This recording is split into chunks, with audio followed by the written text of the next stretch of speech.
অতি উৎসাহী হয়ে ঘোড়ার সামনে যাবেন না, অতি উৎসাহী হয়ে কেউ ঘোড়ার সামনে যাবেন না। তাই শুরু হয়ে গেছে সেই ঐতিহাসিক ঘোড়াদৌড়।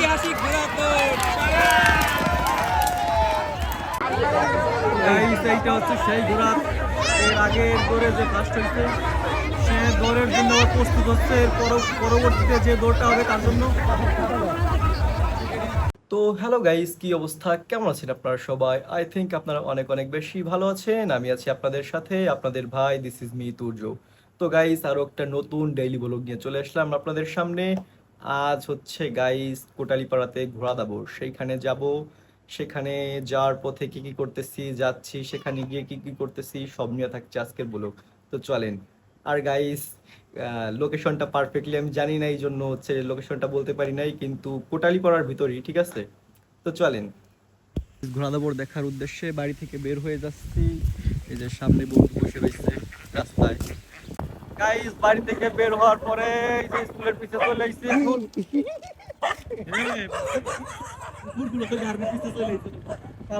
গাইস, যে ঘটনাটা হলো সেটা হচ্ছে বাড়ি থেকে বের হওয়ার পরে আপনার এই রাস্তায় চলে আসছি। এর একটা ভিডিও নিচ্ছিলাম, তখনই কুকুরগুলো ধাওয়া করতে করতে আমাদের গাড়ির সামনে একটা এসে পড়ছে।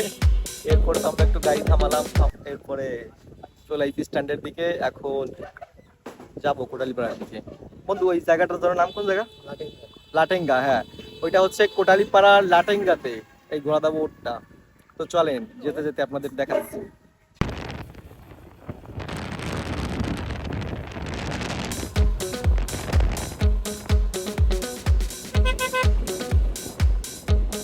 আমরা আসার পথে, ঠিক আছে, এই যে বাউ দিকে রাস্তার দিকে ঢুকছি ঘাগর যাওয়ার পথে, কিন্তু এই রাস্তাটা খুবই সুন্দর লাগছে। আমরা এই যে বন্ধু এখন ছবি তুলবে, তার পিছনে ছবি তুলে দিতে হবে, এই জন্য আমরা দাঁড়াইছি। অস্থির রাস্তা, ভালো লাগছে খুবই। রাস্তা দেখছি অস্থির, পুরো পাকা রাস্তা।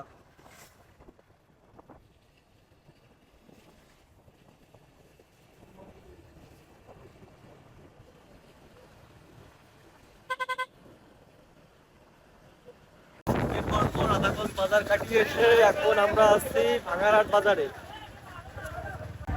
অনেকদিন পরে আসছি ভাঙারহাট বাজারে।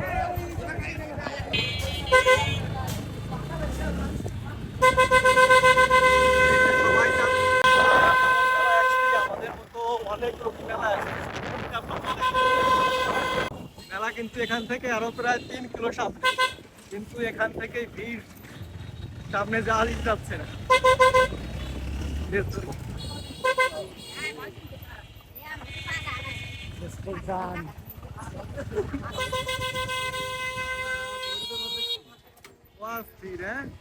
গাইস, এত বড় ভিড় ঠেলে এখন আমরা চলে আইছি যেখানে ঘোড়া দাবড় হয়, সেই মাঠের কাছে। প্রচুর মানুষ, সামনে পিছনে হাজার হাজার মানুষ। এইখান থেকে দেখানোর চেষ্টা করি ঘোড়া দাবড়ের সেই মাঠটা হচ্ছে আপনার এই যে ঘোড়া দাবড়ের সময় বন্ধুর মাসির বাড়িতে আসছি আমরা, আমি আর আমার বন্ধু দুইজনে। এরপরে হচ্ছে যে আমরা তখন তো দেখলেনি বন্ধুর মাসির বাড়িতে ঢুকলাম, এরপরে আমরা খাওয়া দাওয়া করলাম, অনেকক্ষণ রেস্ট নিলাম, এরপরে আমরা ছাদের দিকে আসছি। ছাদ থেকে অনেক সুন্দর দেখা যাচ্ছে। এখন একটু পরেই শুরু হবে ঘোড়া দাবড়, এরপর আপনাদেরকে দেখাচ্ছি। ঘোড়া দাবড় দেখতে এসে এখান থেকে মেলাটাও সুন্দর দেখা যাচ্ছে। আর একটা ইন্টারেস্টিং যে জিনিসটা দেখাবোর জন্য ভিডিওটা অন করলাম সেইটা হচ্ছে এখানে সুন্দর একটা আকাশে ঘুড়ি উড়াইছে, ঠিক আছে, সুন্দর লাগতেছে দূর থেকে, সবাই দেখতেছে। আর এই পাশে আরো ছোট ছোট 2টা ঘুড়ি আছে, ঠিক আছে। আর ঘোড়া দাবড়টা হচ্ছে যে আপনার এই যে এইখান থেকে শুরু হয়ে এই পাশ দিয়ে ঘুরে ওই যে মেলার ওই পাশ দিয়ে, ওই যে দূরে যে মানুষ দেখা যাচ্ছে ওই পাশ দিয়ে যাওয়ার পরে ওই যে যে তাঁবুটা আছে, ওই তাঁবুর ওইখানে যায় শেষ হয়। ওইখানে যারা হচ্ছে কমিটির লোকজন আছে তারা হচ্ছে যে ফার্স্ট সেকেন্ড থার্ড নির্ধারণ করে, যে আগে যায় তাকে। ঘোড়া দাবড়ের জন্য ঘোড়াগুলো এখানে পাতানো হচ্ছে। ওই যে এই যে আরেকজন নিয়ে আসতেছে ঘোড়া, ওই যে ঘোড়া নিয়ে যাচ্ছে ওইখানে, ওইখান থেকে হচ্ছে ঘোড়া দাবড়টা শুরু হবে। তো গাইস, শুরু হয়ে গেছে সেই ঐতিহাসিক ঘোড়া দাবড়।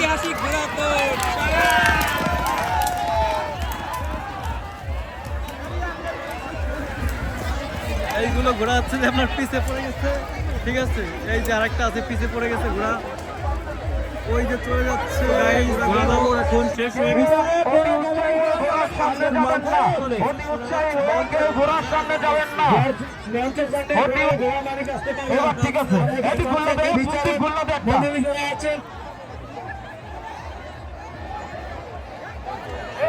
এরা হচ্ছে যে পিছে পড়ে গেছে, কিন্তু আসতেছে, শেষ পর্যন্ত চেষ্টা করতেছে ছোট একটা বাচ্চা।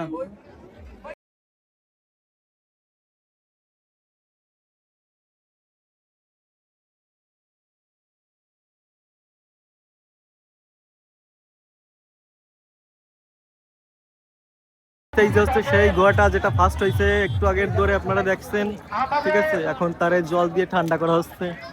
এই অনেকক্ষণ ঘোড়া দাবর দেখলাম, ঘোড়া দাবর শেষ হয়ে গেছে। এখন মেলার ভিতর একটা ঘুরলি দিচ্ছি, এরপরে মেলা একটা ঘুরলি দেওয়ার পরে আমরা বাড়ির দিকে চলে যাব। মেলার ভিতর দিয়ে ঘুরতেছি, কিন্তু যে পরিমাণ মানুষ, এতে মনে করেন যে মেলার ভিতর মজা নেওয়ার মতো তেমন কিছুই নাই। ঠিক আছে, মানুষের জন্য হাঁটা চলাই যাচ্ছে না। ঠিক আছে, আরেকবার মেলাটার ভিউটা দেখাই। সুন্দর লাগতেছে, বিকালবেলা মেলাটা খুবই সুন্দর লাগতেছে। অনেকক্ষণ মেলায় আড্ডা দেওয়ার পরে আবার বন্ধুর মাসির বাড়িতে আসছিলাম। এখন সন্ধ্যা হয়ে যাচ্ছে, আমরা বাড়ির দিকে চলে যাব। বন্ধুর মাসির বাড়ি থেকে বের হয়ে গেলাম, এখন চলে যাচ্ছি আমরা। ঘোড়া দাবর শেষে যে ঘোড়া নিয়ে যাওয়া হবে গাড়িতে, এটা হচ্ছে আনারহাট বাজারে চলে আসলাম গাইস মেলা থেকে। এখন বাড়ির দিকে চলে যাব। এদিকে হচ্ছে আমাদের বাড়ি। মূল বাজারটা হচ্ছে যে এই সুরা ভিতরে, কিন্তু আমরা হচ্ছে যে রাস্তার এই পাশে। এইটা হচ্ছে রাতের রাধাগঞ্জ ব্রিজ, এখানে হালকা টুকটাক দোকানপাট বসে, মানুষজন এসে আড্ডা দেয়। রাতের বেলা তো এই পাশে হচ্ছে আপনার সেই নদীটা, কিন্তু রাতে তেমন দেখা যাচ্ছে না। এখন মাছবাড়িতে চলে আসছি, মাছবাড়ি স্ট্যান্ডে। এখন এখান থেকে আমাদের বাড়ি বেশি দূরে নয়। মাছবাড়ি স্কুল, স্কুল মানে স্কুল। এখন আমরা গোপালপুরের ভিতর ঢুকে পড়ছি। এখন গোপালপুর স্ট্যান্ডে চলে আসছি, স্ট্যান্ডের বাজারে।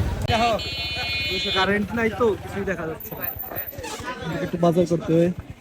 আমাদের বাজারে আসার পরে এইখানে একটু এই যে বাজার করলাম, এরপরে এখন বাড়ির দিকে চলে যাব। ঠিক আছে, আর একটু বেগুন নেওয়া লাগতো, কিন্তু বেগুন আর পাচ্ছি না, তো সমস্যা নাই, দেখি বাড়ির দিক যাই। এখন বাড়ির কাছে চলে আসছি, এই যে আমাদের প্রাইমারি স্কুল, স্কুলের কাছে চলে আসছি। স্কুলের সামনের দোকানগুলোতেও আলো নাই, কারেন্ট না থাকার কারণে কোনো জায়গায় আলো নাই। ভাবছি আমাদের লাইনে হয়তো বা আছে, কিন্তু আমাদের লাইনে সে আলো নাই। বাড়ির সামনে চলে আসছি, এই যে হচ্ছে আমাদের বাড়ির ঢোকার সেই বিখ্যাত রাস্তা। কোনটা তুমি আসো, বন্ধু চলে যাচ্ছে, বিদায় জানাইয়া আমি বাড়ির দিকে ঢুকতেছি। তো গাইস, তখন তো দেখালামই বাড়িতে আসলাম। বাড়িতে আসার পর অনেকক্ষণ বসেছিলাম, কারেন্ট ছিল না। এরপর হাত মুখ ধুয়ে একটু রেস্ট নিলাম, কারেন্ট আসলো। এরপর একটু খাওয়া দাওয়া করলাম বাড়িতে এসে। তো গাইস, দিনটা খুবই ভালো কাটছে আজকে। আমার জীবনে আমি প্রথমবার এই যে ঘোড়া দাবর দেখলাম।